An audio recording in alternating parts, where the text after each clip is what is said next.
Hey everybody, welcome to another CrushLivePoker.com hand review. I'm Bart Hanson, and today we're going to take a look at a hand that was played from a recent TCH live stream game. This actually came from this past Monday, 5-5 Texas Match the Stack. Basically, in essence, it's uncapped. There were straddles going on all over the place, but I actually had the opportunity to do the commentary for this completely live, and I love that because I get to see actually every single hand, and I'll make notes while I'm doing the live commentary of what specific spots can actually be used for training. And there were quite a few spots that actually came from this night, and I did some videos over at CrushLivePoker.com, my subscription training service.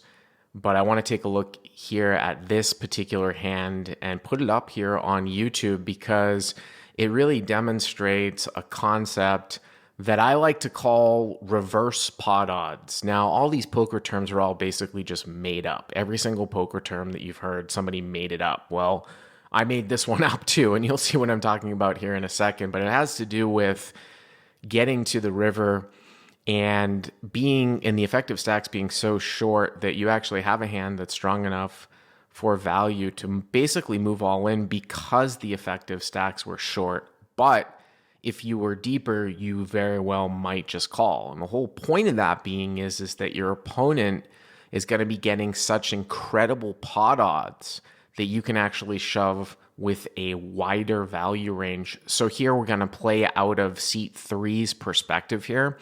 And we are going to black out the villain in the hand, which is Vittorio. So this is played 5-5 with a $10 straddle in this particular hand. The greens are quarters, the blacks are hundreds, and the reds are fives. The stack sizes are actually accurate here on the graphics. So Vittorio's going to raise it up here to 35 at 5-5-10. And we're hero here, Sasha in seat four, and Sasha makes the call here with Queen Jack of Diamonds. I would probably play this hand as a 3-bet here from +2, especially as wide as Vittorio is probably V-pipping at least 35-40% of the time. Almost every hand in Hold'em is going to benefit from me getting it heads up, with the exception of maybe some small pairs. So in general, early versus mid, you do want to play a 3-bet or fold strategy basically to promote position and get it heads up. Sasha chooses to call. It's not egregious by any stretch of the imagination. Doc is going to call here behind, who is also playing a pretty wide V-pip here in the hijack. And now Damien's going to call here in the small blind. So, if you 3-bet this right away, you're going to get it heads up. You're going to see immediate fold equity against your villain to your immediate right. But here by flatting, you let somebody in behind you, and you let one of the guys in the blind in here as well. So that's basically, what went down. And you'll see that a lot, obviously, in live poker. People play pre-flop passively. So the pot's 155. And you can see here that the board comes out Queen 4-7 rainbow. So playing from Sasha's perspective here, we flop top pair. We also have a backdoor flush draw. We don't have a great kicker with our top pair. And the pre-flop raiser is going to start with a continuation bet here. And he's actually going to bet 55. This is 105, but he verbally announced 55. So he's betting about 1/3 the size of the pot, which obviously we're going to continue on here to 1/3, but it is a little bit concerning sometimes, especially when next to act, when you flop top pair and the pre-flop raiser is basically betting into 3 people anyways. Now here, the board is disconnected enough where he could be starting a continuation bet for the correct sizing, 1/3 with backdoor types of hands like 9-10 of spades, even ace jack of hearts, ace king of hearts, something like that. That could certainly be the case. I get actually really more concerned on wet boards where the pre-flop raiser basically bombs it into 3 people and the board actually hits like the field caller's range, like a board like Jack 10-8. Or let's say, for example, Queen 9-8 and you're next to act with King Queen and the preflop raiser is betting anyways into 3 people when it's super textured. You have to start to wonder, unless the preflop raiser is totally clueless, he probably has something, right? But obviously here we're going to continue on and we don't really need to raise for any type of protection or anything like that. So Sasha does make the call, and this guy in seat 5 actually calls out of turn. So Sasha makes the call, Doc makes the call behind, and Damon here in the small blind is just going to release his hand. So the pot's 320, and we roll the turn, and the turn here is a diamond.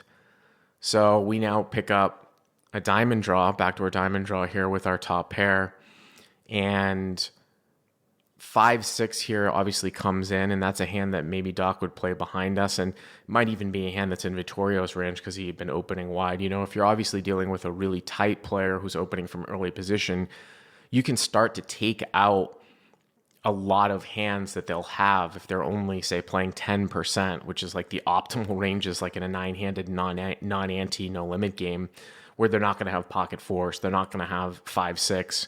That's just not the case here. Vittorio certainly could have these hands. So he's going to bet 205 here on the turn, which again, obviously is a little bit concerning because he's bet into 3 people on the flop, with a 1/3 sizing, but he's continuing to bet into 2 people here on the turn, and he's bet 205. Usually, if this is value, it's going to represent ace queen plus. I mean, it really is sometimes king queen plus, but because we have diamonds in our hand, it means that Vittorio is less likely to have diamonds.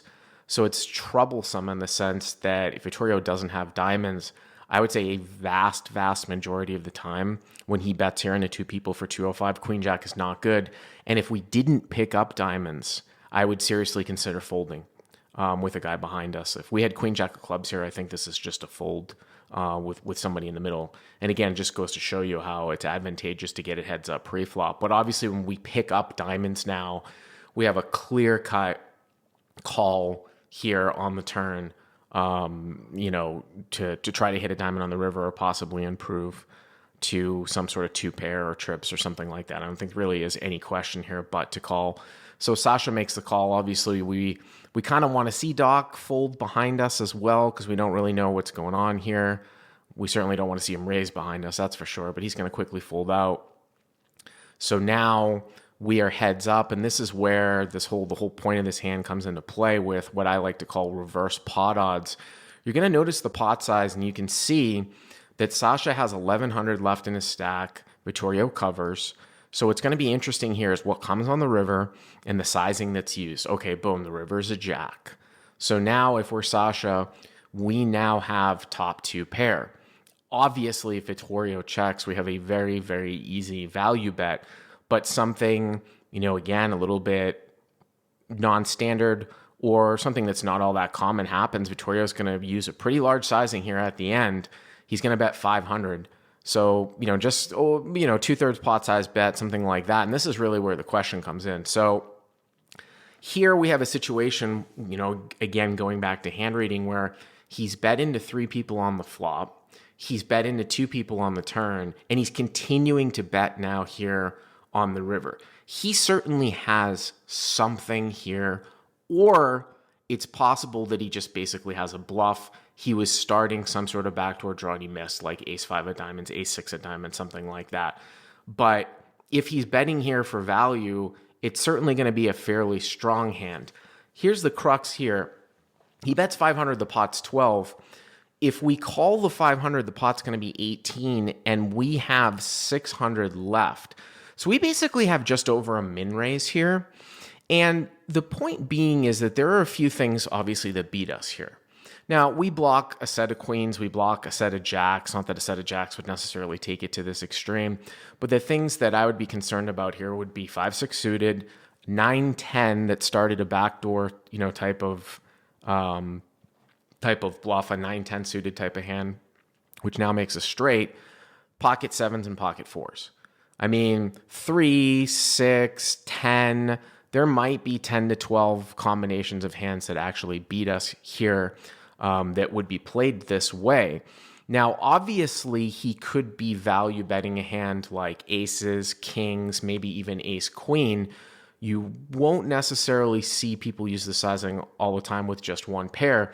But when you look at that range, and you look at the range of hands that we beat here, which are most of the 1 pairs, I guess it could possibly be 2 pair just in the form of like a 7-8 suited type of hand.